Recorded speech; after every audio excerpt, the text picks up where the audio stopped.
Ողջույն իմ սիրելի հետևորդներ, այսօր մենք միասին պատրաստելու ենք խոզի ռուլետ։ Համեմում ենք փափկամի սաղով, կարմիր քաղցր պղպեղով և խմելի սունելիով։ Լավ տրորում ենք, որպեսզի տարածվի համեմունքը։ Ջուր ենք տալիս մյուս կողմում, նույնպես կրկնում ենք գործողությունը, աղ, կարմիր պղպեղ, խմելի սունելի։ Այնուհետև դասավորում ենք գազարները և սխտոր։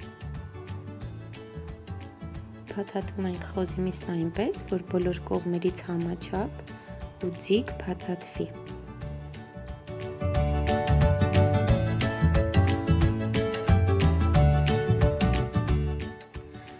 Խոզի միսը պինդ կապում ենք թելով, որպեսզի եփվելու ընթացքում այն իր տեսքը չկորցնի։ Տեղափոխում ենք ռուլետը փայլատի թեղի մեջ, պինդ փակում ենք, որպեսզի հյութը դուրս չտա և իր հյութի մեջ ռուլետն եփվի։ Եփում ենք այն 40-50 րոպե։